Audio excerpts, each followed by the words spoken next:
sommes en 2011 et donc le chapitre s'appelle Le recruteur et ses élèves. Et en fait, en 2011, l'année vient de commencer, donc tout va bien. Alors la direction opérationnelle, celle qui fait les filatures, la DGSU, est saisie d'une demande d'entraide de la CIA, du MI6 et du BND à propos d'un certain Mohamed Niaz. Et donc en fait l'homme va arriver en France et ces trois services secrets ils sont intéressés parce qu'ils veulent le recruter et connaître ses contacts. Donc ils demandent à la DGSI de le suivre en France. En fait c'est un groupe ce Mohamed Niaz, il veut recruter des combattants pour les envoyer sur les théâtres d'opération afghans et pakistanais. Et donc d'après les policiers de la DGSI, il est susceptible de commettre des attentats en France avec son groupe. Donc, en fait, ce Mohamed Niaz, c'est un ingénieur en mécanique des fluides. Alors, c'est un expert en circuits électroniques hautement qualifié, dont le profil et la fiche technique mentionnent plusieurs groupes terroristes au Moyen-Orient et en Asie. En fait, il a des contacts dans ces zones-là, quoi. Alors, ce qu'ils disent dans la saisine aussi, c'est qu'il veut, comme je vous ai dit, il veut envoyer des combattants en France et au Pakistan. Donc, alors les Français ils savent qu'il va arriver Mohamed Niaz à Paris avec sa femme. C'est une niqabée, elle porte une niqab. Et donc, ils ont l'adresse qui est à Corneille en Parisis. Donc, c'est le point de chute. Donc, en fait, ce point de chute, il va être truffé de micros et de caméras. Et donc, ils vont savoir qu'est-ce qui se dit dans l'appartement de Mohamed Niaz. Comme vous savez, chez les musulmans, les femmes ne restent pas avec les hommes, donc voilà. Donc en fait, ce Mohamed Niaz, il est important, ce qu'on va découvrir dans le livre. Il va recevoir des invités de marque, du djihadisme et tout ça. Donc le couloir, il est avec des caméras, la rue de la cité de lampadaire, ils ont mis un micro, une caméra dans le lampadaire qui donne sur la rue, de profil, de face et pour voir les voitures qui viennent le chercher, pour voir qui rentre dans le bâtiment. Voilà, donc il arrive à Paris, donc il est contrôlé par des faux douaniers, hein, ce sont les agents de la DGSI, et donc ils vont répertorier ses affaires, voir un peu qu'est-ce qu'ils peuvent avoir comme renseignements dans ses bagages. Alors, comme je vous ai dit, tout est filmé, hein, l'appartement, à l'intérieur, à l'extérieur. Donc les policiers savent tout ce qui se passe. Alors, les policiers disent qu'il n'est pas venu en France pour faire l'ingénieur. Évidemment, non. Donc, les hommes, donc c'est un Indien, en fait, ce Mohamed Niaz, ils vont identifier le bras droit. C'est un dénommé Saad Raji. C'est un franco-marocain de 25 ans. Il est aussi l'émir du groupe. Alors, souvent, ce dernier fait des trajets entre le domicile de Steins, son domicile, et celui-là de l'imminence grise Mohamed Niaz dans le Val d'Oise. Alors, donc maintenant, comme il est venu chez lui, donc les policiers, ils ont plusieurs objectifs dans le collimateur. Donc ils arrivent à dessiner un diagramme de toute la bande. Donc c'est un gourou intégriste indien, c'est comme ça qu'ils l'appellent, quoi. Voilà, parce que quand vous allez lire le livre, vous allez rigoler aussi parfois. Donc, en fait, le lieutenant, c'est un recruteur en chef des combattants aussi au Pakistan. Alors, Raji, le soir, qu'est-ce qu'il fait? Donc, il est connecté aux réseaux sociaux, hein, il motive les groupes, il discute avec des gens, il raconte un peu sa life, quoi, il raconte tout ce qu'il fait en ligne, quoi. Et donc, tout ça, c'est surveillé par les agents de la DGSU, hein, parce que comme vous savez, quand vous vous connectez sur Internet, il faut faire attention. Hein. C'est pas tellement sûr. Hein. Donc, comme ils écoutent le téléphone de Mohamed Niaz et tout ça, donc ils connaissent le rendez-vous à l'avance, donc ils expliquent qu'un jour, ils font une filature. Mohamed Niaz prend le TGV, donc ils vont en fait à la Turbie, hein, près de Monaco. Les agents de la DGSI vont perdre de traces de Mohamed Niaz, mais ils vont l'attendre à la gare, ils vont voir qu'il va revenir chez lui, quoi. Donc voilà.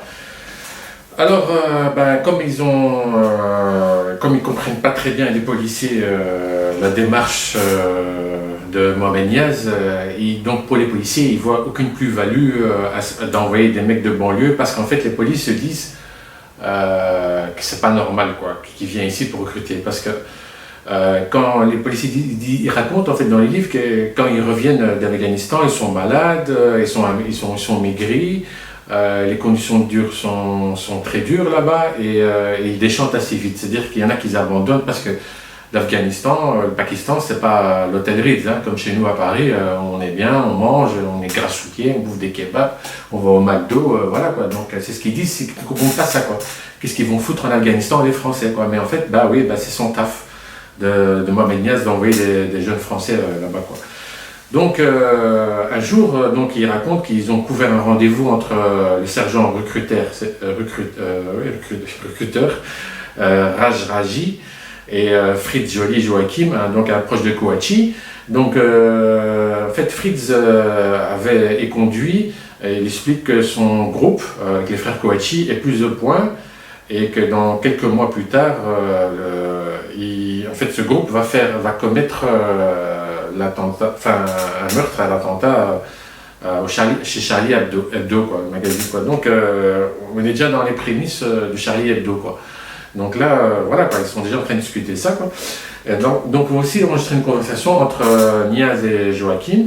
Et donc en fait c'est des conversations qui tiennent les terroristes entre eux. Donc tout ce monde est sur l'enregistrement. Donc le Pakistanais propose à Fritz Joly de l'aider à rejoindre la guerre sainte. Donc la réponse de l'ami des frères de Kouachi est prémonitoire. Donc ils lui disent alors tu veux toujours y aller là-bas? Non, vous êtes trop light pour nous. Ce sont les Français qui disent nous on prépare un gros coup ici en France et pour bientôt. Donc ça les Français, les policiers français l'entendent quoi. Tout est enregistré. Donc à quelques mois des attentats de Charlie Hebdo, l'information gros truc de Fritz Joly a bien été notée, remontée à la hiérarchie. Aucune suite ne sera donnée à la menace explicite proférée par ce proche de Kouachi, tout comme les SMS retrouvés sur le portable d'un détenu dans une prison de l'Eure annonçant des attaques coordonnées de terrasses de café quelques jours avant le 13 novembre. Voilà, donc en fait, ils savaient, les policiers, la hiérarchie, ils savaient que les terroristes préparaient un coup, ils connaissaient les lieux, tout ça, mais il n'y a rien qui s'est passé. Donc en fait, les policiers racontent aux journalistes que le volume d'informations est trop explicite pour être traité. Alors le coreligionnaire des frères Kouachi sera interpellé dans un bus à la frontière bulgo-turque le 1er janvier 2015 alors qu'il essaye de se rendre en Syrie avec son fils en bas âge. Alors Fritz savait ce qui allait se passer, détaillé quelques jours avant le 7 janvier, avant les attentats. Il avait pris un bus Francfort-Istanbul avec son fils de 4 ans. N'ayant pas de nouvelles de son fils, sa mère a donné l'alerte et voilà quoi, c'est comme ça que tout s'est mis en route, quoi, toute la machine judiciaire. Et donc, le Joachim, le Fritz, il a été arrêté dans un bus en Bulgarie, à la frontière turque, en compagnie des membres de la cellule des buts Chaumont et des recruteurs pour l'État islamique. Voilà. Donc tout ce bon monde est coffré, donc voilà. Alors le policier pose des questions hein, aux policiers. Hein. Alors quand vous entendez un gros coup qui se prépare, ça remonte jusqu'à Hirschi, vous faites quoi? Donc les policiers répondent, rien, on est habitué. En France, on l'a vu avec les gilets jaunes, la distance entre citoyens et le pouvoir est plus grande qu'ailleurs. Chez nous, c'est pareil. Voilà. Donc en fait, les écoutes SMS et différents téléphones du groupe regorgent l'information. Donc l'unité opérationnelle L3 apprend très vite qu'un départ pour le Pakistan va avoir lieu. Et que, en fait, Mohamed Niaz a choisi Zohab Ifzal, 22 ans, originaire de Pakistan, et Sharif Den Abdelrouz, un Marocain de 25 ans, originaire des Mureaux. Donc, tous ces gens, ils habitent dans la cité des musiciens aux Mureaux. Le soldat Larousse Abdallah est un fou furieux. Donc, lui, il voulait partir, et en fait, c'est un autre qui est parti, c'est ce qu'on raconte dans le livre. Donc, en fait, voilà. Donc là, ils vont partir en voiture la nuit, hein, direction la Belgique. Et donc les policiers de la DGSI sont dans une autre voiture à l'arrière et ils arrivent dans le nord. Dans le nord, la voiture va passer à la frontière. Et donc ils appellent le Valois et à Paris, on leur dit aux policiers, non, vous arrêtez la filature parce que c'est les Belges qui vont prendre leur relais. Et donc en fait, ils racontent les policiers qu'avant, ils les suivaient, ils traversaient la frontière. Mais là, on leur a dit, vous ne pouvez pas traverser la frontière, donc c'est les Belges. Et une fois arrivé à Bruxelles, le groupe va embarquer pour Doha, au Qatar. Et en fait, donc Mohamed Niaz, il est sur le radar de plusieurs services de plusieurs pays, quoi. Et en fait, comme il a des contacts, les services étrangers pensent qu'il a des facilités pour communiquer à la direction d'Al-Qaïda. Alors, une fois arrivé au Pakistan, qu'est-ce qui se passe? Donc, Ils doivent se rendre à une station de bus qui s'appelle Bata Choc, qui se traduit en français rond-point de Bata. Il est situé en face de l'aéroport, et donc il y a un facilitateur pour le compte d'Al-Qaïda. C'est en fait un employé de poste de la ville d'Abbottabad, au nord d'Islamabad. Donc en fait, le signe de ralliement, c'est pour qu'on se reconnaisse les uns les autres, ils sont habillés en jeans, il y en a un qui a une bouteille, quoi. Donc tous ces gens-là, ils sont suivis par l'ISI. Ils vont être pris en charge par l'ISI à l'aéroport. Et en fait, l'ISI a pour ordre d'interpeller Sharif Din Abdelrouz et Zohab Iftal. Donc en fait, tous ces gens-là, ils ne savent pas qu'ils sont étroitement surveillés depuis quelques jours avant le départ de Belgique, et l'autre d'Abbottabad à Islamabad. Voilà. Donc en fait, ils sont tous logés, quoi. Alors à ce moment-là, à l'arrestation de toute la bande via l'ISI, les services secrets pakistanais, donc nous sommes le 25 janvier 2011. Alors à ce moment-là, au même moment de l'arrestation, donc il y a un commando qui fait une éruption dans une maison, hein. Alors des coups de feu retentissent, un certain Omar Patek est arrêté en compagnie de sa femme alors qu'il planquait le domicile d'une famille pakistanaise qui avait recueilli le couple. Et donc on apprend qu'en fait Omar Patek, c'est un terroriste indonésien recherché depuis des années. Il a artificié attentat. Donc il a commis un attentat à Bali, 200 morts. Il est le cerveau de plusieurs attaques d'églises indonésiennes le jour de Noël. C'est un membre d'Al-Qaïda, donc il a un long pédigré. Il a fait plusieurs séjours à Waziristan. Donc voilà, donc Patek, les policiers expliquent que Patek, il a déjà rencontré Ben Laden. Et donc, il répète de nouveau, c'est une figure emblématique du terrorisme asiatique. Et donc, Tahir Sharad, celui-là qui est venu chercher les hommes à l'aéroport, il avouera plus tard au service pakistanais qu'il devait emmener les deux Français à Abbottabad jusqu'à Patek, d'où il devait repartir avec lui pour les zones tribales sur les terres d'Al-Qaïda en Afghanistan. Mais que tout ce beau monde à Abbottabad, en fait, les policiers se disent qu'est-ce qu'ils font à Abbottabad, parce qu'en fait c'est là où se cache Ben Laden. Et donc là c'est les policiers qui parlent, et donc ils vont faire plusieurs révélations. Donc c'est un peu long, je vais vous dire qu'est-ce qu'ils disent les policiers, qu'est-ce qu'il dit le policier sur l'affaire, parce qu'en fait le policier bénéficie d'informations exclusives. Donc à ce moment-là, les Américains s'intéressent et observent depuis leur satellite ce qu'ils surnomment le marcheur. C'est un homme dont le visage est difficilement identifiable depuis l'espace et qui fait des promènes quotidiennes dans la cour de Ben Laden. Vous vous souvenez, si vous avez vu le film Jérôme avec les Navy Seals, quand ils arrêtent Ben Laden, ça dure 1h30, 2 heures, ils expliquent comment ça fonctionne. Ben, ça, c'est le marcheur dans le film, c'est lui. Donc, le ministère indonésien de la Défense, Pur Momo, va révéler que Patek était à Abbottabad pour essayer de rencontrer Ben Laden.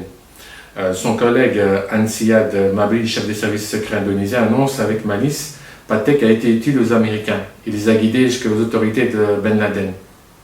Voilà. Alors, vrai ou faux, c'est le policier qui dit, le policier français, Omar Patek a-t-il craqué et identifié le marcheur lors de ses nombreux interrogatoires au bureau de l'ISI à Lahore où il était détenu. Donc, ce qui est sûr, c'est que la CIA s'est vu refuser l'accès à Patek par le Pakistan jusqu'à son extradition de Lahore vers l'Indonésie. Alors, notre source à l'ISI ne démentira aucune de ces informations. On va d'ajouter qu'Omar Patek n'a jamais vu Ben Laden à ce moment-là, mais qu'ils sont bien croisés via son messager Al-Kuwaiti en ville. Donc c'est une manière indirecte de dire que le contact a été établi entre les deux. Alors depuis l'arrestation de Karachi de Khalid Sheikh Mohammed, qualifié du cerveau le 11 septembre, Oussama Ben Laden se refusait de rencontrer des membres d'Al-Qaïda. Ben Laden n'a non plus pas esquissé la volonté de s'enfuir à l'annonce de la capture d'Omar Patek, et ce, à proximité de son bunker secret et quelques encablures de chez lui. Donc en fait, Omar Patek habite à Abbottabad, mais pas très loin d'Omar Ben Laden, quoi. Voilà, quoi. Donc ils sont voisins en fait. Voilà, donc ça c'est... voilà, donc en fait, le policier continue toujours, donc c'est son avis personnel, mais il est clair que l'opération Geronimo pour éliminer Ben Laden est en préparation.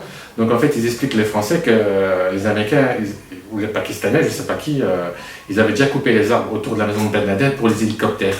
Donc l'opération était déjà en cours, et ils pensent que l'ISI se tait, parce qu'en fait, personne au gouvernement pakistanais ou dans l'armée ou au service secret n'a tapé du poing sur la table pour l'intervention des Américains.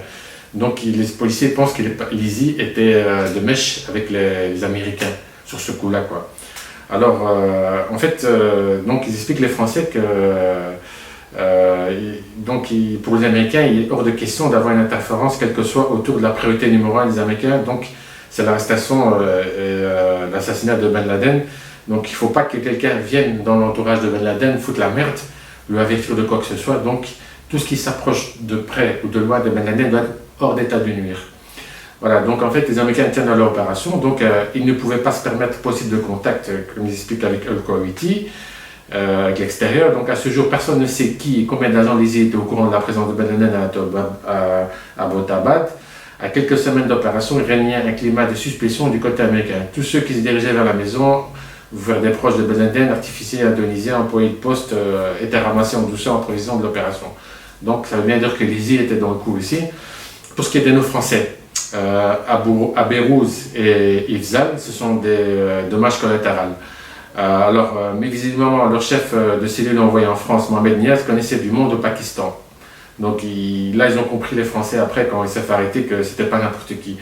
Il était proche des hautes sphères d'Al-Qaïda. Niaz n'a jamais voulu identifier ses interlocuteurs pakistanais avec qui il communiquait régulièrement en langage codé depuis la France. En fait, Niaz est en contact avec des Pakistanais, mais les Français ne savent pas quel genre de Pakistanais.